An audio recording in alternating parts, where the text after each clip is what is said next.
Did you know that Baroness has a half sister? Do you know that she is absolutely awesome?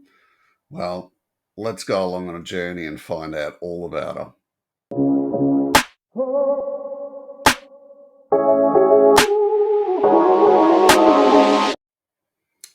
G'day all, welcome back to Frostbite's GI JOE Repro. So, I don't know if you know, but Skybound Entertainment has re-released a lot of GI Joe content into comics, and they are amazing. I haven't collected comics in so long, but these, several different series have caused me to go back to my local comic shop and actually put the standing orders in. So we've seen Scarlet, Duke, uh, you know, G.I. Joe, Real American Hero, Cobra Commander, and Destro. They're, just all these different series running concurrently. And like I said, they're just great. I've really been stuck to them, and it's been really nice to just pick up some new content from the shop that is GI Joe related. Um, the second part of that is in November. So noting I'm filming this in October. In November, Skybound is going to re-release GI Joe, so they're going to cease their component of the Real American Hero series, and they're just making it GI Joe, and they're effectively starting afresh. And all of these comics that we're seeing at the moment, so the Scarlets and the Destros and stuff, they're all preparing us for that moment. Um, we're sort of seeing a few things. Go and check it out on Skybound's website or their Insta page. We're seeing images that, could be a bit confusing for people. The biggest one of the lot, we're seeing Baroness in a G.I. Joe outfit, which, I don't know about you, but just makes me want to read the series a whole bunch more.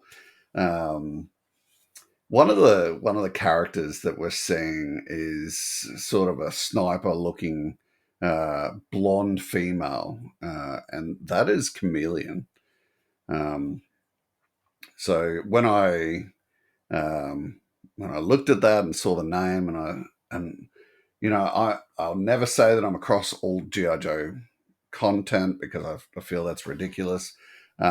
But yeah, when I started researching this, there's such a rich history for a chameleon character. Um, so I thought, well, like a lot of my other videos, I don't know, everything.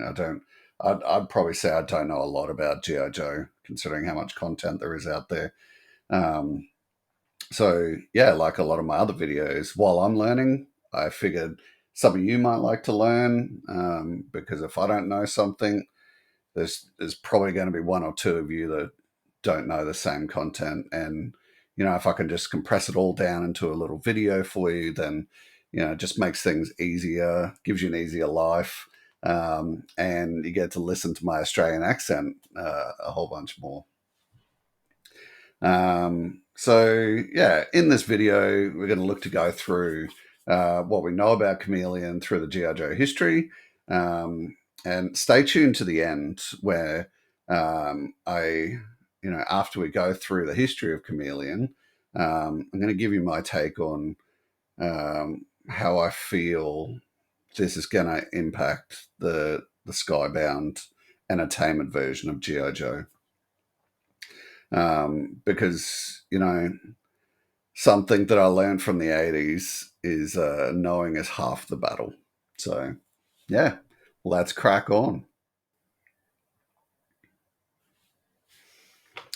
Okay, so I just want to say straight up, like, this video took me about a day and a half to actually do proper research, and I, just trying to make sure I get all this correct for you, so that you are informed in the lead up to the Skybound GI Joe #1 release, which is in November of 2024.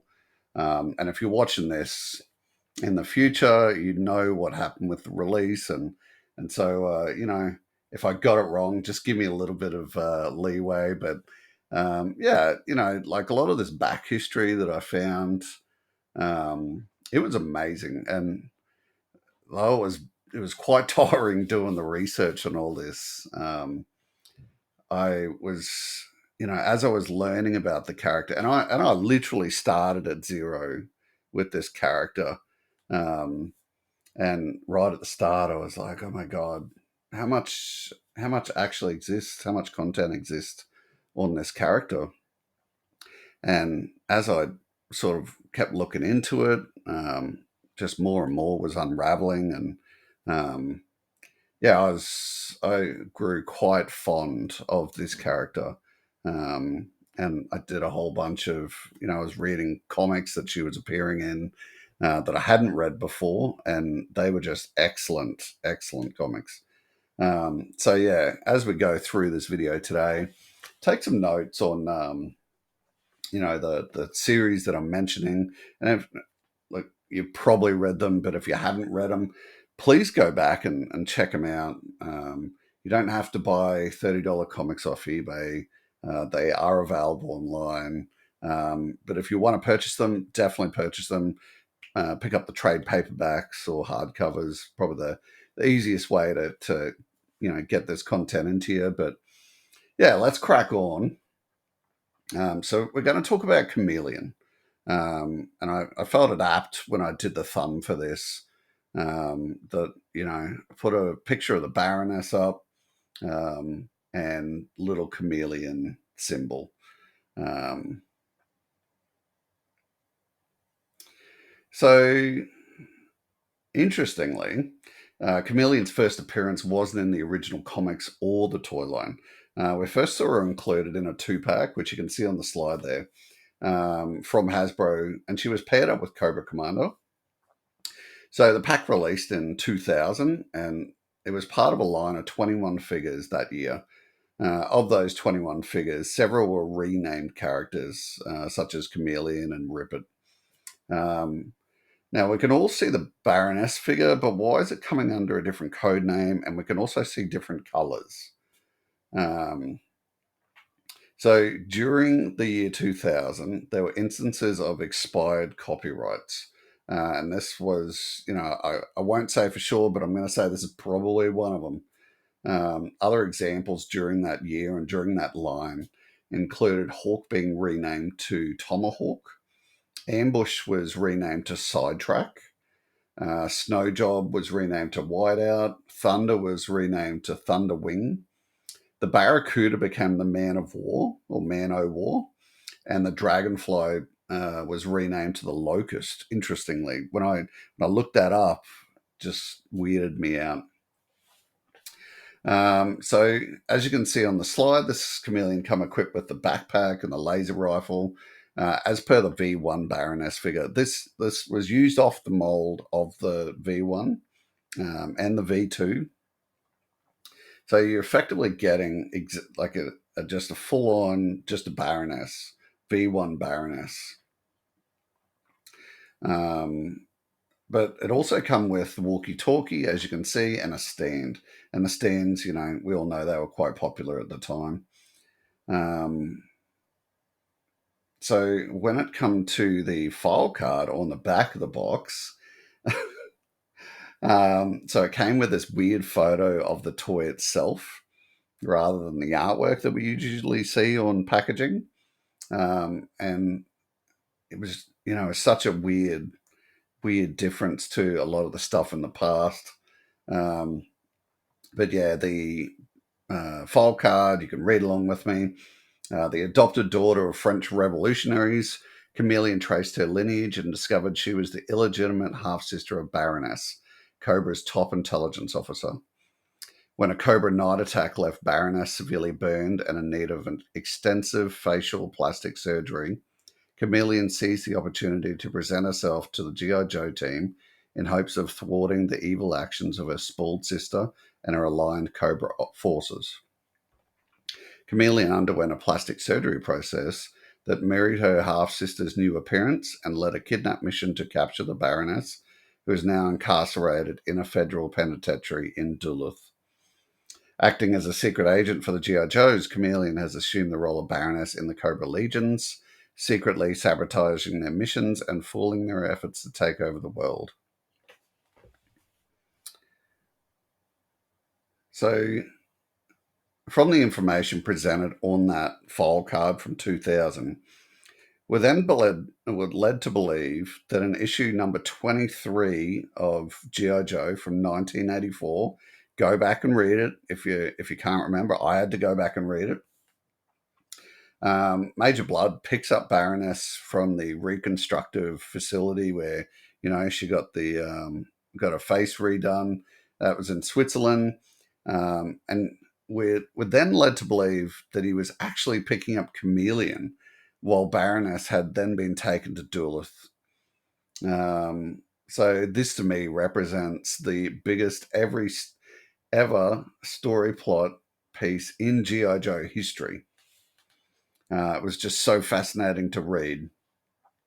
So what does it mean? It means that every time that we saw Baroness in any comic since number 23, it hasn't been her, and it's in fact been someone reporting back to GI Joe about their efforts to assist them. So I'm not sure if Marvel or Hasbro used this as a backing fact, but as you can see on the slide, when when Blood first sees Baroness after the operation, he actually states that he's at a loss for words. Like she asks, well, what do you think? He says, I'm at a loss for words. She talks about the black leather she's wearing. And he says the clothes are butter garnish, but your face, it's a poem. Which means, he's just taken aback with how beautiful she looks. So I sort of found that a bit funny, like no expert in plastic surgery, but all the damage that was caused to Baroness's face, I would think it'd be difficult to make it appear that no damage had been done at all. And a good answer for this would be that it's actually someone else, and being Chameleon. And I know we're just all backtracking here with something that come out in the year 2000 and Hasbro has made it appear, but I really appreciate how they've actually made it all work. Okay. So next up in 2002, and this is probably something a lot of you have seen. I know I've seen it discussed on Chad's program, and you see it around. But the Chameleon figure was part of a 10-figure collection that were individually bundled with Pepsodent toothpaste boxes in India. So from the research that I've done, it appears that G.I. Joe figures paired with Pepsodent were Chinese-made knockoffs, and therefore were of a lesser quality than the locally produced fun schools. As you can see on the slide, we've got the Pepsodent version on the left and one of the Extreme Troops or X-Troops packaged toys on the right. So from what I've found, they were all the same thing, and they were just bad knockoffs. And because there were such bad knockoffs, I would have said that these versions would have been rare to find on eBay, just because they were probably breaking a lot easier. But in eBay Australia and connecting to the rest of the world, it was going to cost me around $100 roughly for one of the Pepsodent versions posted, and these X-Troop versions about 150 Australian dollars posted in like mint on sealed card. Okay. So then we slipped from 2002 to 2009. And that's when we got G.I. Joe Cobra. So during Chuckles' infiltration into Cobra as top goon for Mr. X, and at the time we didn't know who Mr. X was, he's present at a party, and you can see that on the slide on this right-hand side. He's present at a party where we first see Erika Latine for the first time. During the comic, we witness Chuckles completing tasks for Mr. X to prove his loyalty and competence. And so Erika Latine is, the rewritten version of Chameleon. And this is where we first see her. That's not her on the cover, that's Jinx. But yeah, you can see her standing all beautiful and mighty on that right hand side of the slide. Like I said at the start, if you haven't read this series, go back and check it out. I was fascinated. I read a whole bunch of comics to make sure I had all this right. Yeah, what a great series. So we also see a lot of flirting between Chuckles and Erika, and eventually they're making out like their plane's going down. That's in um, that first comic she appears in. And then during the rest of the series, Chuckles increases his relationship with Erika whilst he rises in the organization. Eventually, he's forced to shoot Jinx in the head, and she's brought in for questioning as a spy. At the end of this, and I'm going to give you a spoiler here, so if you don't like spoilers, just close your ears for about 5 seconds. But at the end of the series, Erika and the Crimson Twins explain that they played Chuckles, and this resulted in him shooting Jinx on his own accord. They were just testing him. You can see on that right hand side of the slide, Erika and Mr. X, as they called him, was in fact the Paoli twins, so the Crimson Twins. And Chuckles thought he was dealing with one of them, and in fact, he was dealing with both. It was all very cool. So then, after that 2009 release, in 2010, we got the Cobra 2 series. You can see that sort of listed up here. And that continues the story of Chuckles after he tried to infiltrate Cobra. During this series, we once again see Erika Latine, who is stated by other characters in the comic, and we can see that here. That Erika bore an uncanny resemblance to the Baroness. We're also introduced to a character who bore a resemblance to Jinx and was tasked with rescuing Chuckles from a foreign jail. She introduces herself in these comics as Chameleon. And that's the first that we hear of codename Chameleon. However, this is not the Baroness related character that we know of. After becoming aware of the probability of her being killed by Cobra, Erika eventually defects to GI Joe through Chuckles and that initial Chameleon character. So we last see her in questioning in that issue. And importantly, as well, at the end of issue 5, you can see that on the right hand side, we see that initial Chameleon character tell Hawk that she doesn't want to be a part of GI Joe anymore, and she actually resigns. So then also in 2010, we got G.I. Joe's special Cobra 2, where we see Erika continuing her questioning by her government handler. In this comic, we see Erika talking about her home as a child, which was a French-owned rubber plantation in the town of Chon Tan in Vietnam. She then talks about how at the age of 8, she had been sent to a private school in Hong Kong. Further into the questioning, she states that after her parents were killed, she made her way to Europe where Cobra found her. And there was a bit of also a note by the handler as well of, well, we know how that all ended up. And then further we progress at week 30 of capture. She's then addressed by her handler as Senora Latine, so there's a bit of cheekiness going on there. She's removed from questioning, and she's shown that her mother had actually survived the blast that was suspected of killing her. And you can see, that person down on the left-hand side of the slide. So after they point that out to her, Erika is then told that even though her connections with Cobra have been officially burned, the government would require her to act as the Baroness to infiltrate an urban Cobra base. Chameleon then infiltrates the facility. She has an interesting discussion with a Cobra member where he tells her that the Baroness needs Chameleon, or needs Erika around as a reminder of the past, and that is why she is not killed. So after all that time with the Crimson Twins, she wasn't killed for this reason. So after returning to a government handler with a hard drive, we witness a past discussion between Chameleon and her mother, where we find out that she'll be kept from her mother's husband and the world. The comic then directs back to the conversation between the handler and Chameleon.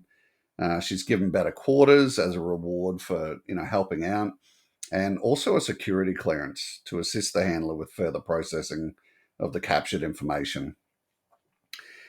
You can see she notes to herself that the government has provided a fake version of her mother, and she's pretty sort of insistent with this. Like she sort of states, "Well, how could they be so stupid to think that I wouldn't know my mother when I saw her?" And she also sort of angrily notes to herself that she's only ever been used as a tool for other people's purposes, and she displays anger about it. So you can sort of, just in that moment, you can sort of see that she's having that self-realization point that maybe she just, needs to act more on her own accord. As the two discuss Erika's future, you can see that on the left-hand side regarding movements on the base and being provided with a team or staff in the near future. She requests that she be given a code name. Interestingly, Erika states that she understands the code name has recently become available and calls herself Chameleon. And you can see that on the right-hand side of the slide. So this is clearly the nod towards the temporary Joe that was assigned to rescue Chuckles, who then resigned and therefore gave up the code name. I found it interesting that Erika would know that member had resigned and that the name was available. One of these things that we've always sort of struggled with through GI Joe comic history is it's a top secret organization. Movements of codename characters wouldn't be well known, but yet she knew. But yeah, whatevs. Okay. During the 2010s, so specifically we're sort of hitting around that 2011, 2012, 2017 was a big point. We saw several instances of Erika being involved with the Transformers and also Flint's intelligence team. So, her character sort of continued to appear in things and wasn't just let go. And in particular, as the funny points of these Transformer GI Joe relationships, she formed quite a bond with the Seeker Jet Thundercracker. And as you can see on the slide, they didn't mind having a bit of a chat about previous events. So Thundercracker's saying that he writes movie scripts. And Erika says, well, if you want something unique, you should hear about me. A life of espionage, betrayal, and a guy in a Hawaiian shirt. And Thundercracker's saying, Hawaiian shirt, tell me more. And I super, super love that interaction between her and Thundercracker. Being, I'm a pretty big G1 Transformers fan as well. And then in further issues, you can see on the slide Thundercracker once again referencing Erika's relationship with Chuckles. I thought that was really funny. Just mentioning Chuckles. Okay, so now we've hit 2024, and then out of nowhere, we've been given a character named Chameleon, who is thought to be working for the Crimson Twins. So this was Destro number 3. Go and check it out. It's a great comic. This version of Chameleon is an assassin with excellent tech and the moves to match. And you're sort of, we know Destro is a bit of a slippery character. You're sort of seeing him getting matched in this, and she ends up taking out his tech, and yeah, it's actually a pretty great fight. And then in Destro number 4, we learn that the Chameleon character is someone called Astoria Carlton Ritz. She's a wealthy CEO of a company called Hybrid Technologies. It was left to her by her father. And, after a day and a half of reading comics and really getting lodged into the rich back history of Erika Latine, I actually felt a little bit disappointed that suddenly there was someone with that code name, but popping up with a different real name. But I do have a theory that could work on this. And this is, I got crushed in this comic, and this is the best I could come up with. And I want to also note as well, when those new comics drop in November, we're going to know and we're going to find out the back history. So just work with me on this theory. So in GI Joe Cobra 2 from 2010, there was a special discussion. We can see it on the slide there. Between Erika and her mother. And this was the one time that while Erika was at that boarding school in Hong Kong, apparently her mother only visited once. The mother talked about how Erika should go back to Vietnam and live there or go travel wherever she wanted to, but she was not able to come back to Europe and live with the mother and the father. Erika was quite distressed at this, and she thought that was the whole intent of being brought up in Vietnam, being raised as a bit of an aristocrat, and doing the private schooling, getting that sort of rich background behind her, and then her mother was just shutting her down. And the mother basically just states that if Erika keeps her mouth shut, she'll be well cared for. So everything that we have from Erika's history points to the family being very rich. However, she currently has 2 fathers that she doesn't know. It is suspected that her stepfather died in a blast that killed her mother. However, they also teased, discussed it earlier, that the mother could be alive, as even though Erika said it wasn't her, that point wasn't confirmed. So this would mean that the stepfather could be alive as well. And we also don't know who Erika's real father is. So there's 2 guys there that we don't know who they are, but we know that both of them are super rich.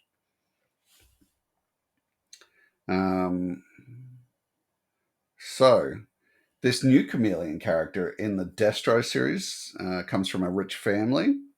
So we're talking about a story here. And we've seen that she has a well-known father who's involved in technology production. So I believe that there's a possibility that the real father, like her real father being Desmond Carlton Rich, mentioned in the Destro series, and therefore would be able to retain her Chameleon code name. So yeah, one of those fathers, her real father or a stepfather, could be the Desmond that we're talking about here, and she could be going under her under an assumed name, whatevs. I'm really waiting to see how this turns out. So it would also make sense that we see Chameleon on the Cobra side in this. This is the covers that we're going to see for the November release of GI Joe number 1. We see that Chameleon is in Cobra uniform, standing with the twins and Cobra Commander. And in those past comics that we've gone through, she's been heavily aligned with Cobra until she defected. When we see these new comics, we're also noting that Mercer is on the Cobra side in this series, so anything's possible. I think we just need to wait and see what's going to happen in November. But yeah, really, really rich history. I thought. I know I've explained a really rich history in pretty much half an hour, but yeah, go back and check out those comics. So yeah, that's it for my take on the Chameleon character. I I was absolutely fascinated that this history of appearances and comics and storylines all came from a trademark registration problem in 2000. So Hasbro stuffed up. So they made a whole new character, and then bam, look at where it led to in multiple comic series. And now in 2024, so 24 years later, we might be seeing a character directly linked to that stuff up. It weirdly excites me, and I'm, from that first appearance in the Destro number 3, she looks real cool. So yeah, I'm definitely looking forward to this series coming out, and seeing where the storyline goes. Uh, but thanks very much for staying this long into the video. If you're not subbed, hit that sub button, hit that like button if you've really enjoyed this content today. And I think most importantly, so I can continue learning, if I've missed anything concerning Chameleon, definitely hit me up in the comments. I've been learning a lot of things from people's comments. So, yeah, let me know if I've missed anything. Apart from that, thanks so much to all of the people watching my videos. I've been getting such a great reaction to a lot of the ones recently, and I'm loving making them. Thanks very much, and we'll see you in the next one. Bye bye.